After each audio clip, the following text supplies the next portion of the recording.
Welcome, everybody. Today, we are going to cover Chapter 8. So let's get started.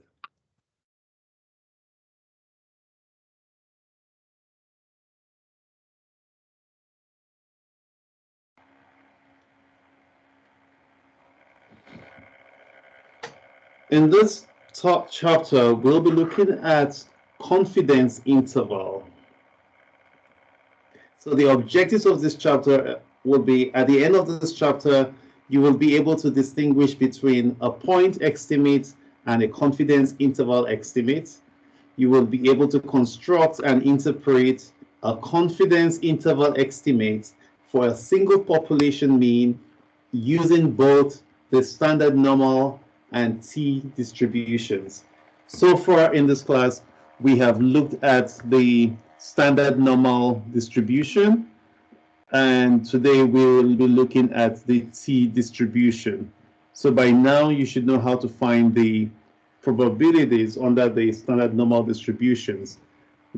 Today you're going to learn also a new distribution called the t distribution.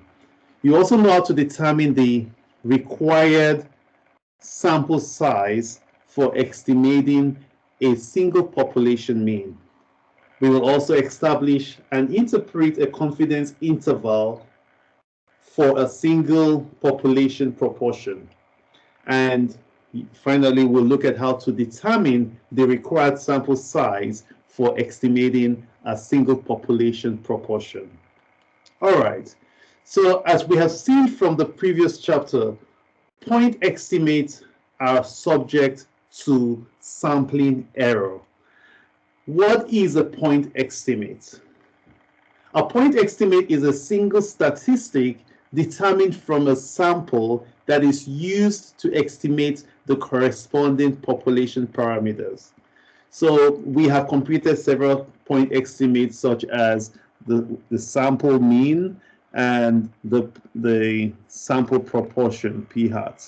So these are point estimates that we have computed. So here's a big picture. So this is the population, these are the parameter point estimates. So this is the population estimates, the population parameters, and the sample statistic.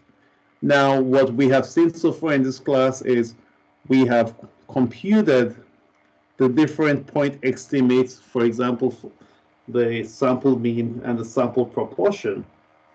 The goal of this chapter is we want to be able to estimate the population parameter from the sample, and we have seen so far that several samples are prone to sampling errors. So now we want to be able to compute an interval through which we can say that the true population parameter is within a certain range, a certain interval. That is the goal. So point estimates are subject to sampling error. That's really what we've seen so far. Okay, so what is the problem with point estimates? Population parameter can be estimated with sample statistic, and the problem with point estimate is that they are almost always wrong. So we should be able to we want to be confident in the conclusions that we give, that we can say that our estimate is within a range. So that's why we are going to look at how to construct a confidence interval estimate rather than just providing a point estimate. Okay, so we'll learn how to compute the lower and upper confidence limits, how to compute the lower and upper confidence limits. So here's a point estimate, but we want to have a confidence interval. So what is a confidence interval? A confidence interval is a range used to estimate a population parameter. So it's a range used to estimate a population parameter. That's a confidence interval. Okay. So here's a general format. So we have a point estimate plus or minus a critical value multiplied by a standard error. Now, this critical value multiplied by a standard error is also known as the margin of error. The margin of error. So we can say that the confidence interval is the point estimate plus or minus a margin of error. And we'll look at what all that means. Now, in order to compute the confidence interval, let me talk about a few things, some new terms that we would see in the future slides. One of the new terms is a confidence interval, or a confidence level, sorry, a confidence level.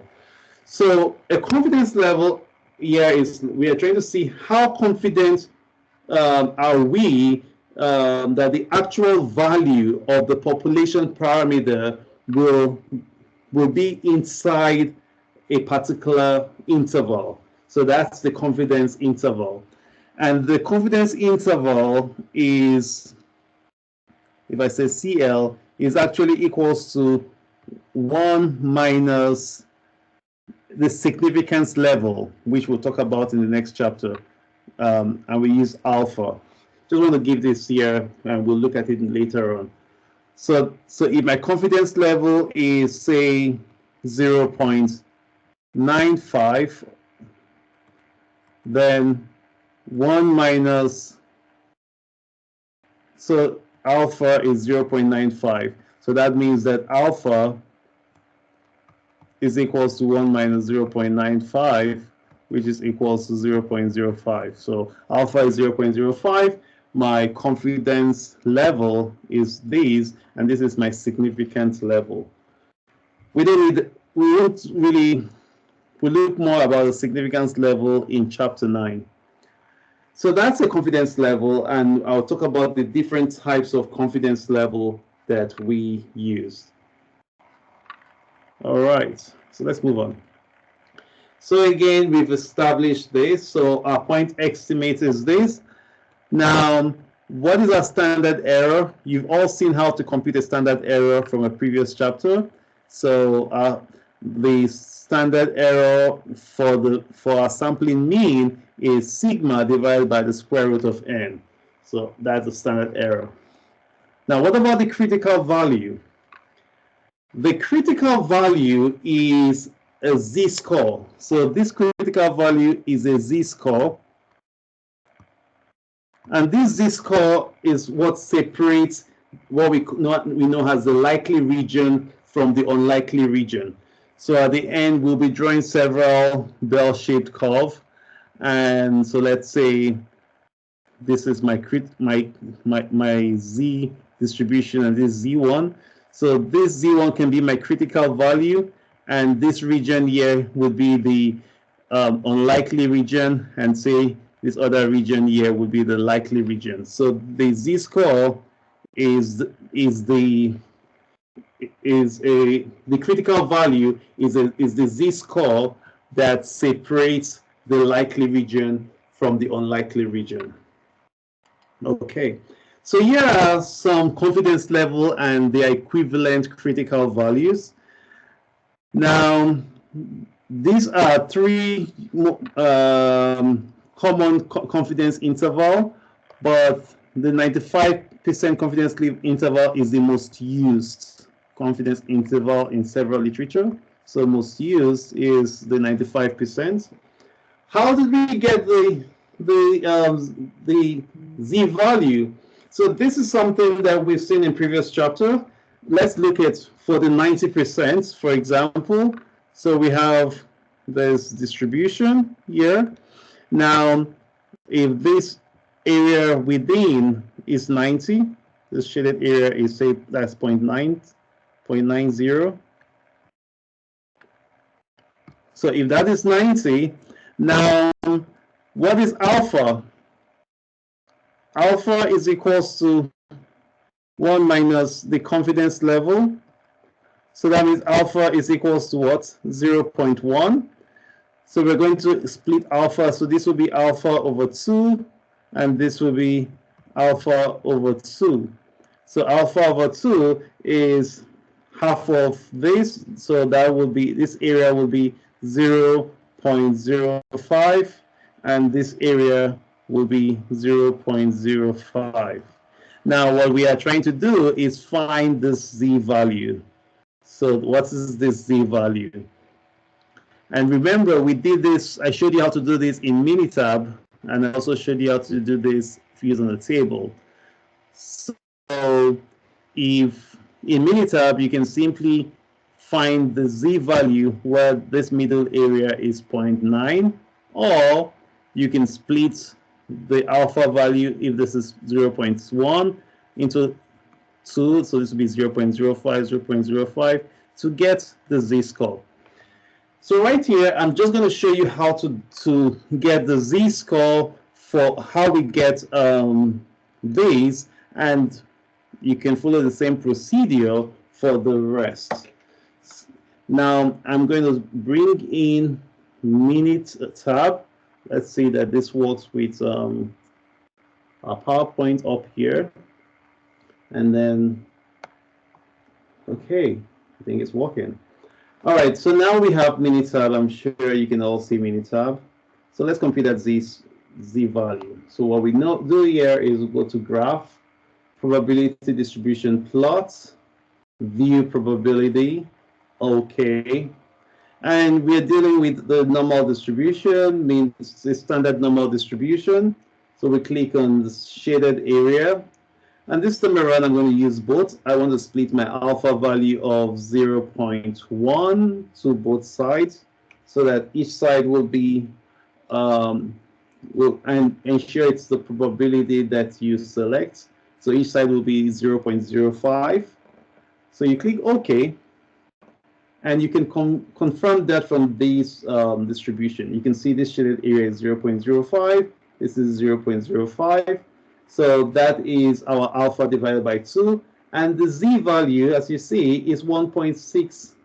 This is negative 1.645. This is positive 1.645. Great. So that's exactly how we got this. Okay? That's how we got it. Oops. All right, let me go back. Yeah, so what I have here is that critical values can be found using a standard normal table, using the calculator, and also using Minitab, as I've shown you here. We have already seen how to use the standard normal table. We've seen how to use the calculator. We've seen how to use Minitab, and this is just a quick review. So this z value here is 1.645, negative 1.645. And now you can do the same thing for others to get your critical value. So usually we represent the critical value as z alpha over 2, especially when we're looking at two tails. If the critical value is only one tail, then it's going to be z alpha. So that's how we would denote our critical values. Okay. Yep. So the critical value for a 95% confidence interval is 1.96. It's to the right, negative 1.96 to the left. And so that's it. So thus a 95% of the confidence interval will include the population mean. That's what we're saying. So 95% of the sample mean values will fall within plus or minus 1.96 standard error of the population mean.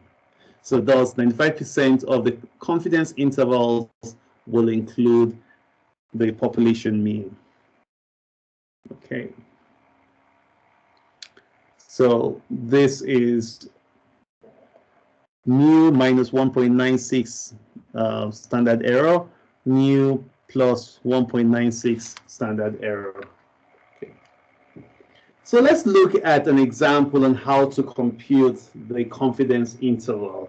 So looking at an example makes it much easier to understand. And you get to learn the steps. So generally, this question says first, assuming that the population distribution for credit card balances is normal with a population standard deviation to $400,000. So that is the construct. So a population standard deviation. So yeah, population standard deviation, meaning that sigma is known. So this is the case when sigma is known. So we are told that sigma is equals to $400. Construct a 95% confidence interval. So the confidence level is 0.95. Okay. And estimate for the population mean balance if the random sample we have n is equals to 100. Accounts have a sample mean 2, so the sample mean is 2000. So this is the general format for the confidence interval. We have the point estimate, the critical value, and the standard error. That's what we're going to compute, given based off what is given. Now, the point estimate is simply just the sample mean, which we have here as 2000, and z subscript. So here we are using ZCL as the critical value. You can also write it as Z alpha over 2. It's still the same thing. So CL here stands for the confidence level. So we have seen what the confidence level is, what the critical value is when the confidence level is 0.95. Remember, if it's 0.95, the Z value we saw was equals to 1.96.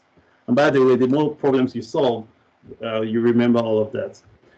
From the empirical rule, we said that 95% of our data is within 2 standard deviation from the mean, but we know that it's actually 1.96.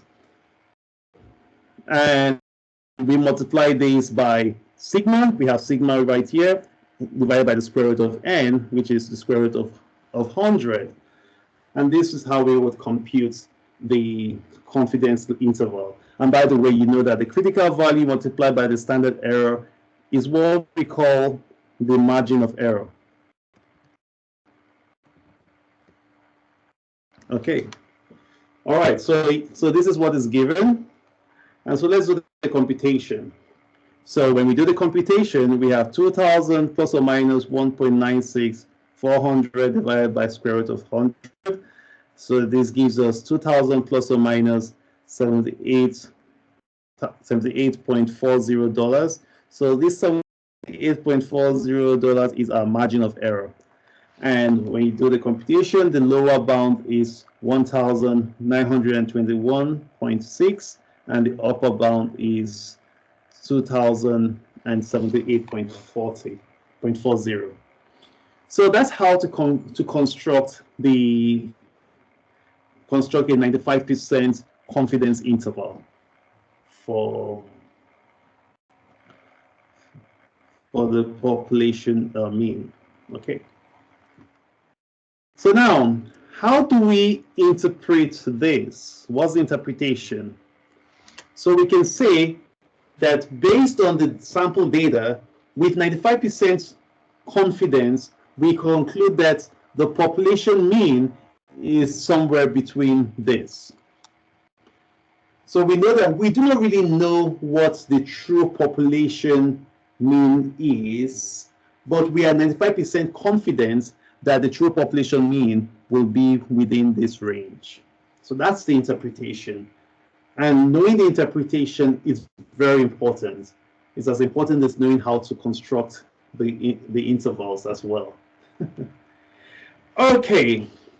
All right, let's move on. So like I said, the margin of error is this. This is the margin of error. So the margin of error is the critical value multiplied by the standard error, and we use E to designate the margin of error. So the margin of error indicates that the sample mean of $2,000 is within $78.40 of the true population. That's what the margin of error explains. Oh, it's actually the next slide. Next, yes. So the margin of error indicates that the sample mean of $2,000 is within $78.40 of the true population mean. Okay, let's look at another example.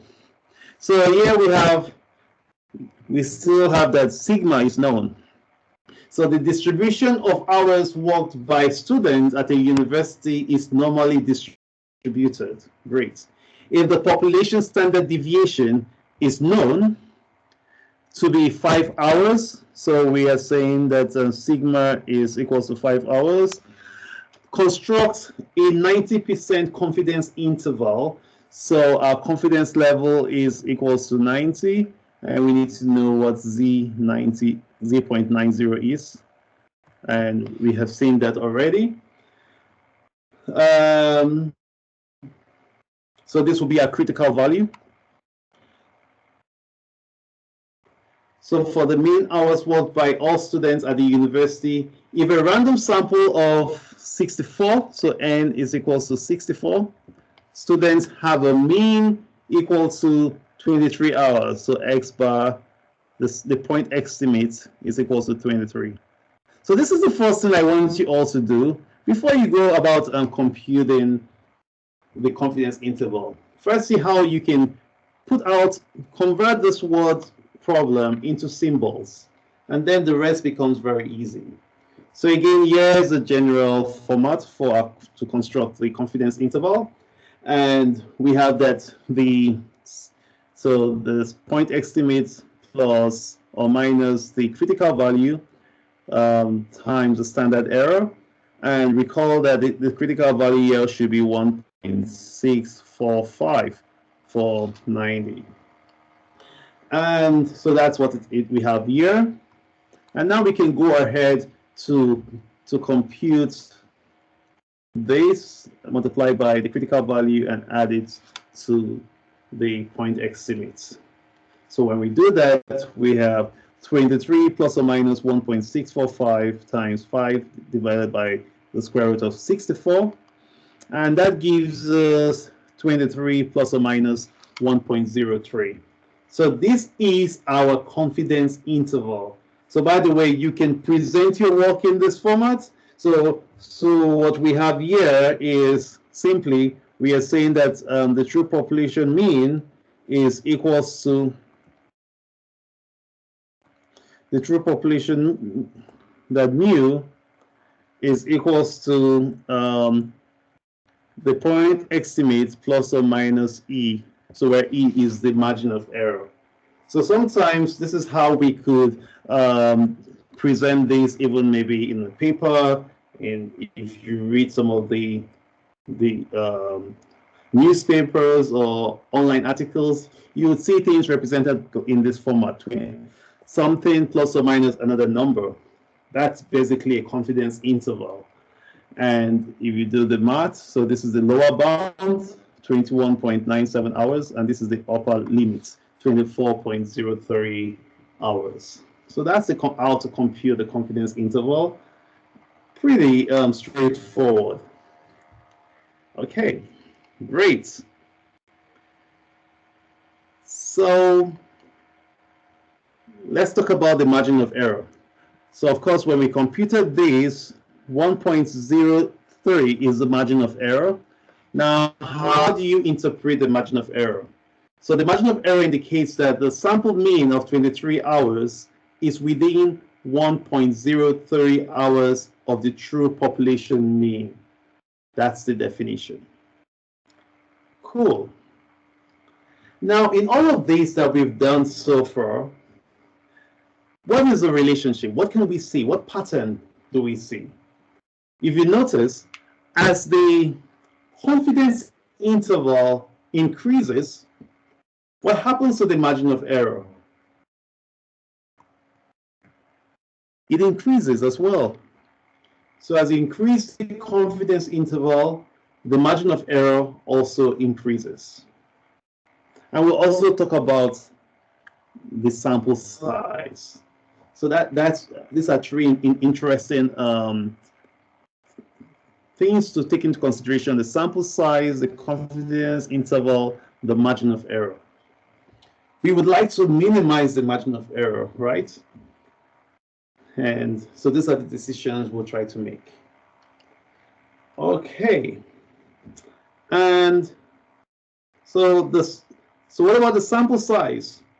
If you notice, if you do the math, as the sample size increases, what happens to the margin of error? The margin of error decreases. So as you increase the sample size, you're actually increasing the power of your analysis. So the margin of error actually then decreases. So you can see there's kind of an interesting concept here in terms of the relationship between the sample size, the confidence interval, and the margin of error. So I would like you all to think about it intuitively and see the relationship and understand the relationship. Cool.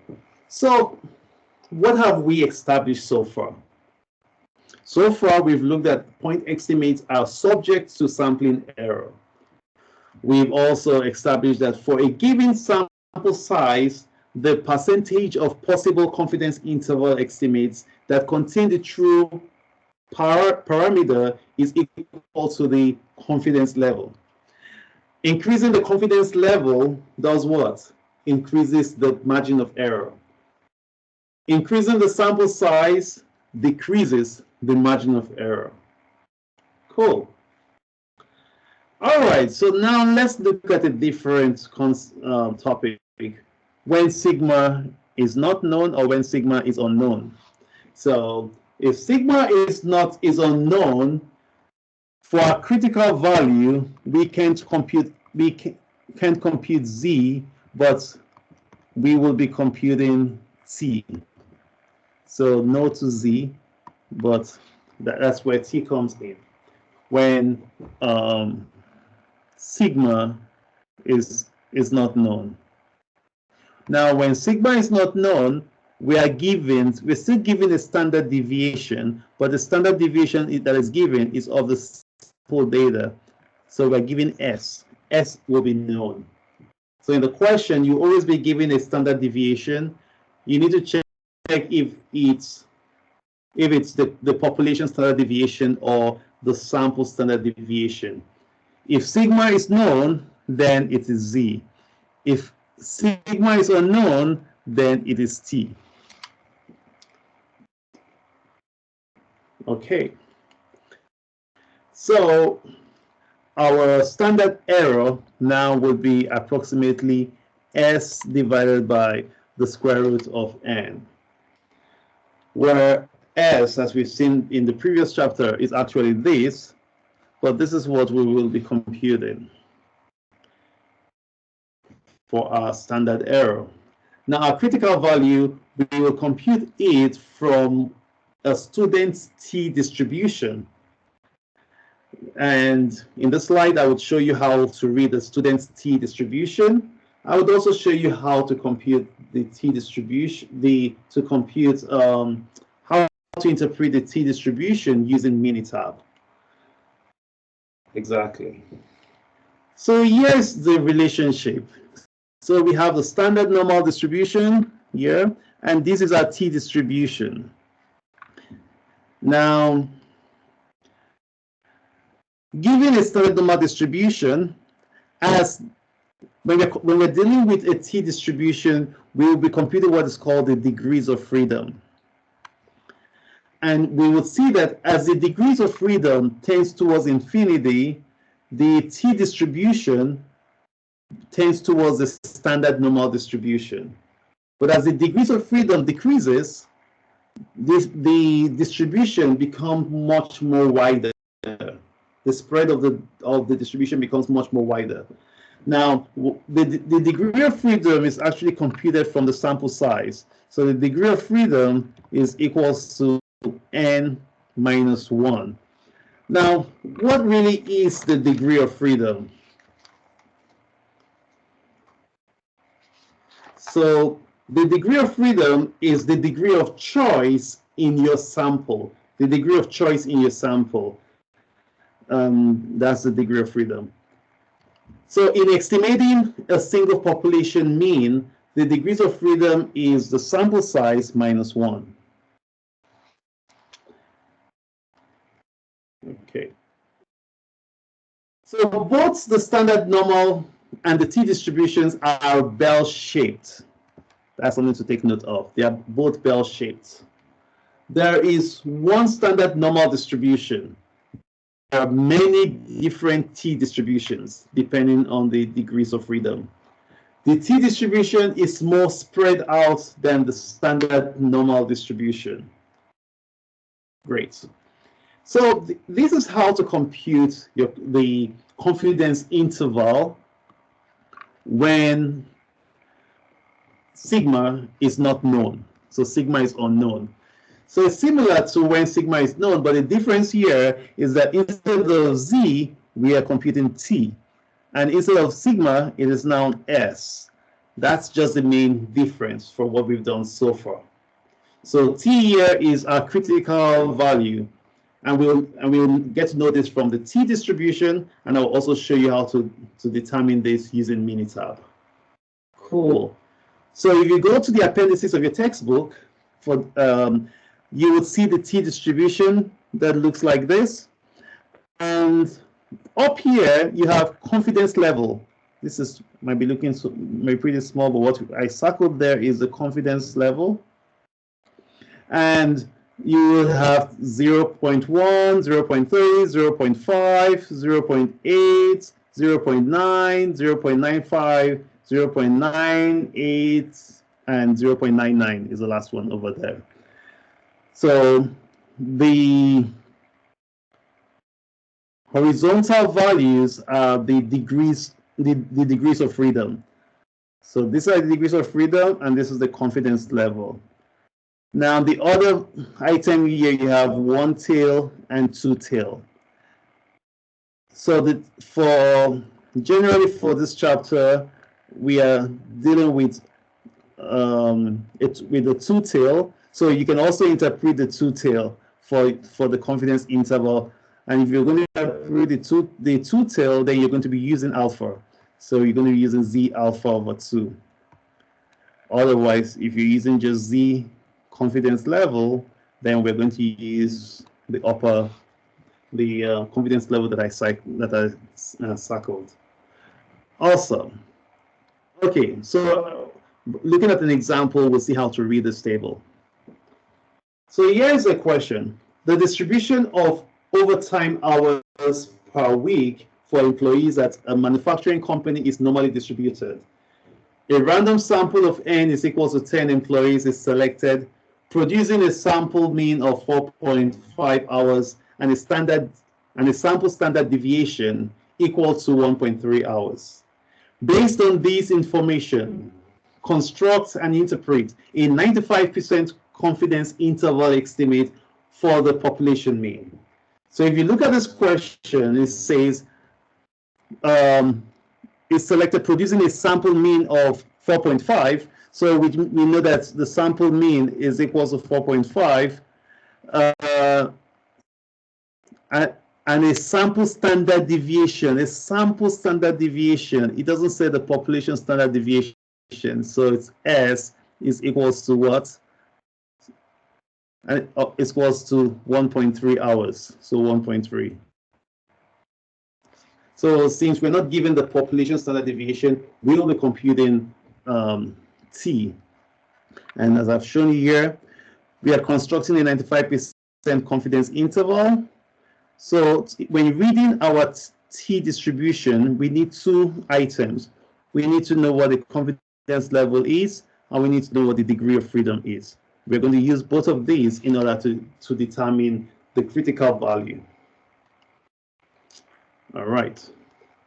So in this question, we are given that n is equals to 10. So that means the degree of freedom, n minus 1, is equals to 9. And our confidence level is 0.95.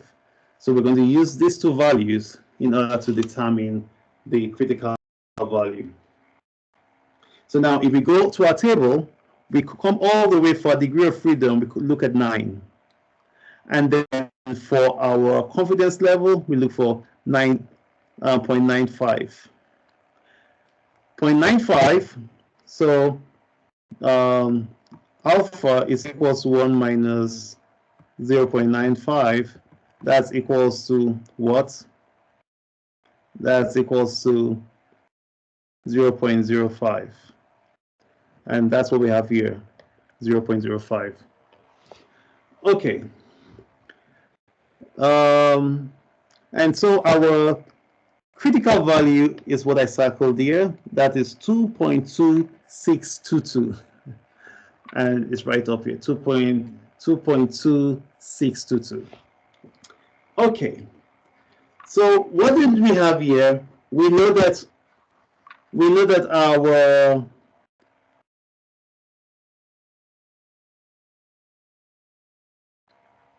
confidence level is 0.95, and we know that our degree of freedom is 9.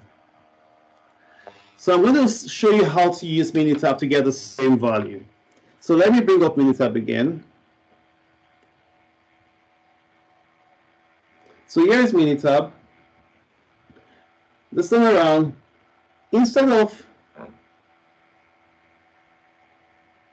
normal, we're going to change this to T. And the first thing we enter here is the degrees of freedom, which is 9. And then we go to the shaded area. And we can use the middle. So if you click on middle, you have to put in the probability to the two left, or we can use both, and then you just specify 0.05, which is alpha, and then you press OK. And there we have it. We have that the critical value is 2.262. We don't use the negative critical value, we use the positive one. So that's 2.262. And that's exactly what we got from the table, 2.2622. Yeah, so approximately the same. So that's how to use the table and how to use Minitab in order to compute the critical values. Awesome. Great. So that said, so let's go further to compute this. So we have that the sample, the point estimate is 4.5 plus or minus the critical value times the standard error. And what do we have? We have that our margin of error is 0.93. Our point estimate is 4.3. And this is our confidence interval. Or we can express it in terms of the range. So it's 3.457 to 5.43 hours. Great. However, we are not yet finished. How do we interpret this? So here's the interpretation. Based on the sample data, 95% confidence, we conclude that the population mean over time is somewhere between 3.57 hours and 5.43 hours. So we are saying that we do not really know what the true population mean is, but we are 95% confident that it's going to be between 3.57 hours and 5.43 hours. Cool. All right. So here's another example. And I would just, it still follows the same format. So this is what is given. We're given this as our point estimate. The sample size is 8. So here's the degree of freedom. This is the standard error, the standard deviation. And when you So we are given that the confidence level is 90, the degree of freedom is 7. So when you look at the table, you go to the degree of freedom of 7, confidence level is 0.9, and where does it intersect? It intersects at this point, which is 1.8946. You can also do this in Minitab by first inserting the degree of freedom of 7, and then inserting alpha. In this case, alpha will be 0.1, and that would give you this similar approximate answer. Good. And then you then do the all computation, and you arrive at the confidence interval. So that's pretty much how to construct the confidence interval. I have shown you how to construct a 95% confidence interval, and also how to construct a 90% confidence interval. Sweet. And again, here's the interpretation. Based on the sample data, with 90% confidence, we conclude that the population mean damage is somewhere between this value and that value. All right, that's pretty much everything about how to construct the confidence intervals. We have seen how to construct the confidence interval when sigma is known and when sigma is unknown. So we are always given a standard deviation. When sigma is known, we compute z as a critical value. When sigma is unknown, we compute t as a critical value. That's one of the main differentiation, which I want you to take note as you do the homework assignments, okay? Great. So that said, we are moving on to a different section, how to determine the required sample size. Good. So there are three conflicting objectives here. We want to attain high confidence level, low margin of error, and a small sample size. So for a given sample size, a high confidence level would tend to generate a large margin of error. For a given confidence level, a small sample size will result in an increased margin of error. Reducing the margin of error requires either reducing the confidence level or increasing the sample size or both. Now, how do we determine the required sample size? We can get this from looking at the relationship of the margin of error. So we have that margin of error E is equals to Z times sigma divided by square root of n. So what we need to do is solve for n. Try to find n. And if you do some basic algebra, which I will leave you to do, you should derive that n is equals to z squared times sigma squared divided by e squared. Okay? So do the algebra yourself, and you would get to this. So this is how we would determine the sample size. So let's put this to practice by looking at an example. So here's an example. The emergency medical response unit in a major US city is interested in estimating the mean time to respond to an emergency call. The times are assumed to be normally distributed with a known standard deviation equal to 2.5 minutes. If the agency wishes to develop a 95% confidence estimate for a population mean with a plus or minus 0.5 margin of error, what sample size is needed? All right, so for these, what are given? We're given that we want to develop a 95% confidence estimate. So that means that our critical value will be 1.96. And sigma is known, and we're giving sigma. So I told that the times are assumed to be normally distributed with a known standard deviation. With a known standard deviation, So this is not the sample standard deviation, but the population standard deviation, which is 2.5. That's why we are computing Z for the critical value. And what we want in our construct here is to have a margin of error of 0.5. So if we put all of this into the equation, we are going to have that the 96.04 participants are needed. And of course, we do not want to divide people into 0.4. So we always round up. And so we say the required sample size is 97. Okay, so the Z here is the critical value, which we inserted here. Sigma is what we inserted here, and E. And I leave you all to use your calculator to do the computation and verify that you actually know how to get these results. So practice, and then you don't get stunned during an exam. So keep practicing. Sweet. So always remember, always round up, don't round down, always round up. Good. So let's look at another example. So here is the American Dairy Institute, which is to develop a 90%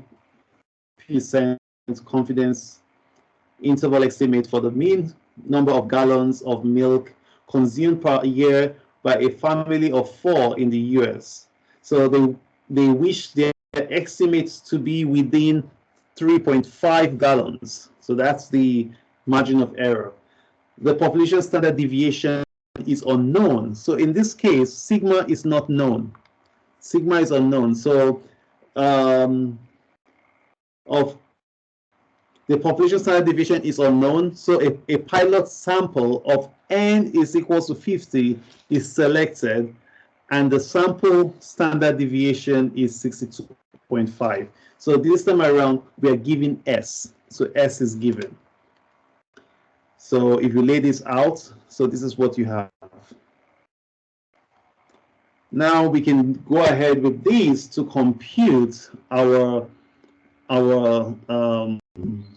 required sample size.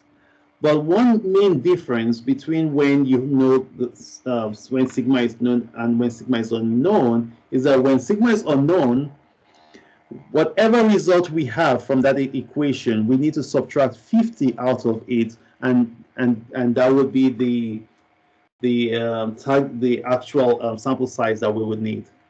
So if we do all the computation, we would have 863 as our sample size, because we are saying that sigma is approximately equals to sample size of this, and we know that sigma is unknown, but we're given a sample. So our net required sample size, we need to subtract 50 from this. And so when sigma is not known and S is given, that's when you subtract. If sigma was known, then we would not subtract. And so the net required sample size is 813. So that's the main difference there. Okay. What affects sample size requirements? So there are 3 things that impact the required sample size. The first one is the desired level of confidence. So higher confidence requires a larger sample. The second is the desired margin of error. Lower margin of error requires a larger sample. And the third is the population variation. So greater variation requires a larger sample. All right, so let's move on to the last section of this chapter, which is estimating a population proportion. So far we've seen how to construct a confidence interval when we know when sigma is known and when sigma is unknown. We've also seen how to compute the required sample size when sigma is known and when sigma is unknown as well. So now we're going on to a different estimate here, which is the population proportion. So in this class, we are trying to estimate either the mean or the proportion. Now you recall that the sample proportion is x divided by n, and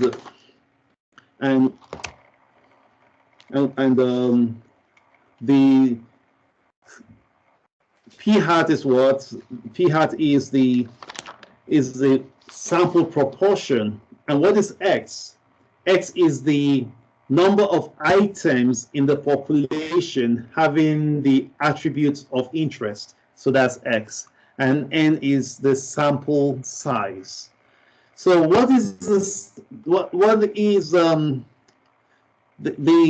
so when we're dealing with population proportion, remember we're looking at situations that are either true and false.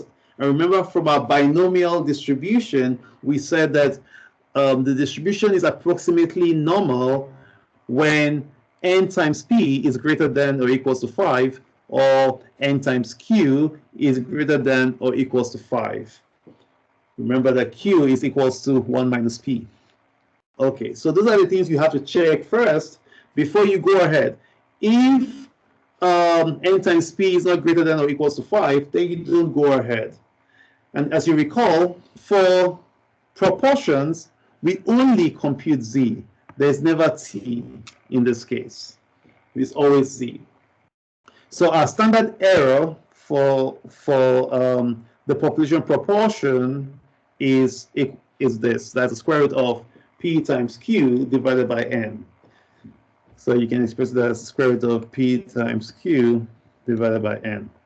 Or you can say it's the square root of p times q over the square root of n. If you want it to look similar to sigma divided by the square root of n. That's another way to remember this. Okay? Cool. So this is for when we're dealing with the mean. This is for the proportion. Good. But the estimate for the standard error, because we are not given p, we're given p hat, so this is the expression here. So instead of p, we're going to use p hat, and then instead of q, it's going to be q hat. So that will be the square root of p hat times q hat over n. All right. So how do we determine the confidence interval for the population proportion? What we've done so far is the same thing. We have our point estimate, we have the critical value, and we have the standard error. Same thing. Just the expressions are a little bit different, but the same procedure. So let's look at an example to make this much clearer. So a company is interested in estimating the proportion of the population who received a mailer coupon that will redeem it. A random sample of n is equals to 100 individuals in the population has been selected to receive the coupon, and 22 redeemed the coupon. So our x is 22. And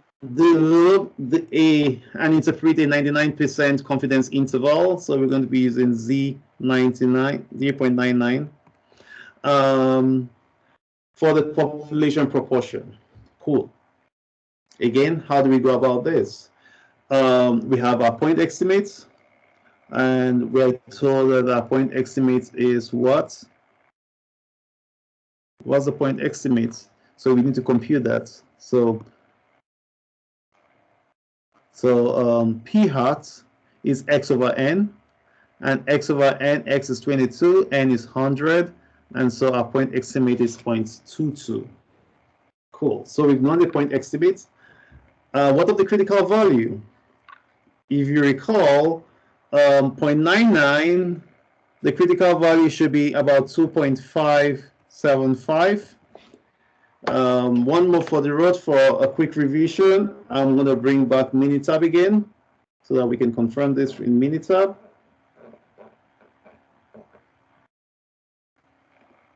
Where is my cursor?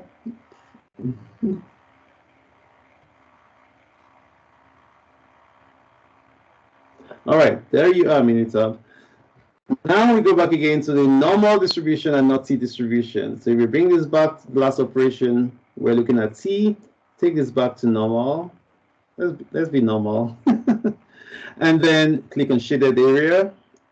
And since it's 99, so we are saying that the area within is 99. So what is our alpha? What is alpha?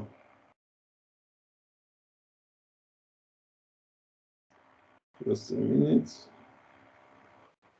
Let me ensure this is muted.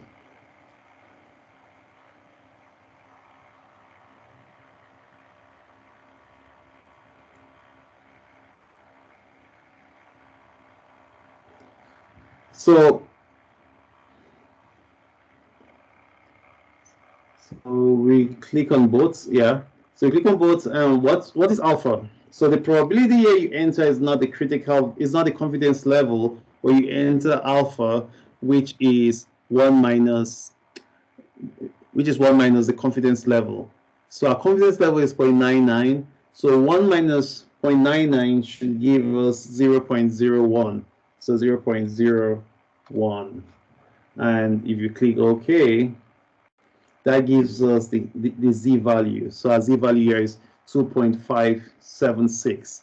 Now, if you look at the table gives us 2.575. I think that's why I wrote 2.575 in the slide, but you can use 2.576. So it's approximately the same. That will not affect your final answer. There will be a very small margin. So, all right. So our critical value is 2.576 is what we got from Minitab. Now,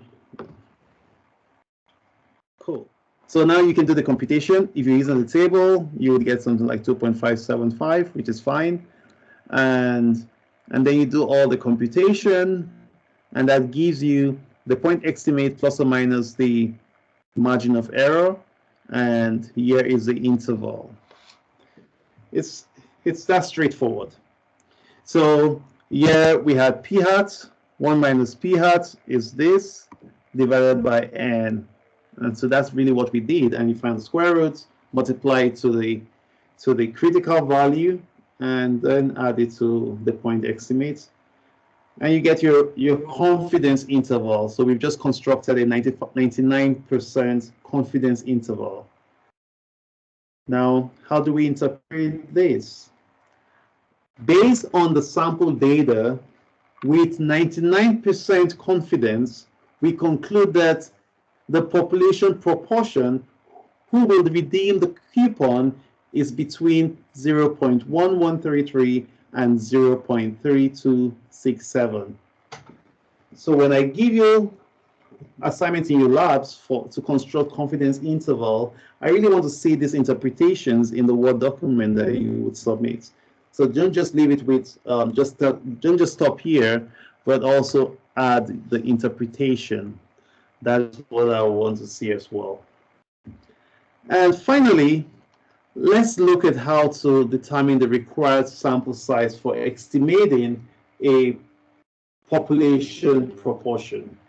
Again, we can do this from knowing what the margin of error is and solving for n. So if you solve for n, you should have this. You can do the algebra yourself, and you should have, so you can also put this as z squared. So this is our critical value times p hat times q hat divided by e squared. And that's when you are given the sample proportion. So that would be, so if it was a sample, then P will change to P hat. So you can express it that way as well. So P represents the population proportion, P hat represents the sample proportion, and Z is a critical value. And usually I write it as Z, so ZCL or Z alpha over 2. So it's a critical value, and N is a sample size, is what we want to compute. E is the margin of error. Okay. Let's look at the final example here, and then we should be done. So a market research firm wishes to develop a 95% confidence interval estimate for a proportion of customers in a market area that will have a favorable response to new advertisements. They want their estimates to have a margin of error of 0.015, plus or minus 0.015. A pilot sample of N is equal to 40 people showed that 33 had a favorable response. How many additional people should be surveyed? This should be showed that 33 had a favorable response. Okay, cool. So given what we have here, we are given that the population proportion, the sample proportion is X over N, and we're given X is 33 and N is 40. So that gives us our population, our sample proportion, which is approximately equals to our population proportion of 0.825. And since we are developing a 95% confidence estimate, our critical value is 1.96. You should all know how to get that by now. Cool. And our margin of error that we want is 0.015. Remember, always use a positive, not negative. So E is represented as the positive value in our computation. So if you do the math, bring up your calculator and solve for this. So that's going to be 1.96 squared times our P times 1 minus P divided by E squared. That would give you this value, and you round up, and you have 2,466. You always round up. So that is how to determine the sample size. However, because here we are given the sample, so this is the sample, not the this is the data we collected. So this is our sample. We need to subtract these from the sample size to determine what is the net required sample size. So the net required sample size will be this value multiplied by 40, and that will give us this. So that's pretty much it. All right, I said that was the last example, but I think I brought up one. If I would not just, I'll just go through the solution here. We are given that if you read through this, we know that the population proportion will be 0.5 on the worst case scenario. So we are to construct a 90% interval here, and this is 1.645. We want a margin of error of these as well. Let me just read the question. The advisor to a political candidate wishes to conduct a poll to determine the proportion of likely voters who will vote for her candidates. She wishes to develop a 90% interval estimate and wishes to have a margin of error of 0.02. Without any knowledge of the true population proportion, and without having a pilot sample, what is the conservatively large sample size that she will need? What is, so in this case here, the expression change. So in this case here, our P, the expression changes a little bit. So what that means is that if we do not know the true proportion, so we do not know what P hat is or what Q hat is, it means that in this case, our expressions for n will now be equals to our z squared times, we know it's P hat times Q hat, right? But in the worst case scenario, so in the worst case scenario, P hat will be 0.5 and Q hat will be 0.5 in the worst case scenario. So that's why we have P is equals to 0.5. So in the worst case scenario, our sample size is basically n is equals to z squared times 0.25 divided by e squared. Of course, we never really know what the population proportion is, you know, and so this is what we would use to determine the sample size here. And that's exactly what we did. If you multiply 0.5 by 0.5, it gives you 0.25, and you multiply to the critical value squared divided by the margin of error squared, you should have this, and so this is our answer. So in the worst case scenario, we are not going to subtract these from n because I mean from this. So in this case here, we're given that a pilot sample of n is equal to 40. Show that 33.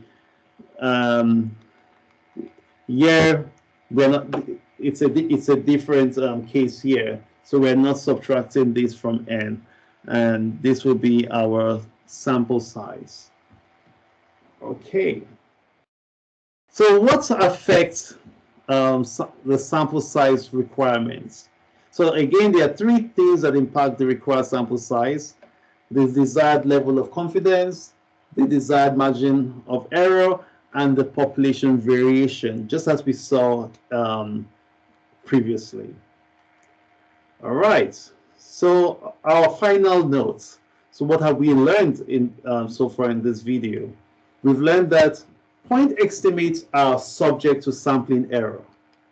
For a given sample size, the percentage of possible confidence interval estimates that contain the true parameter is equal to the confidence level. We've also seen that the margin of error is half the weight of the confidence interval estimates. We've seen that increasing the confidence level increases the margin of error.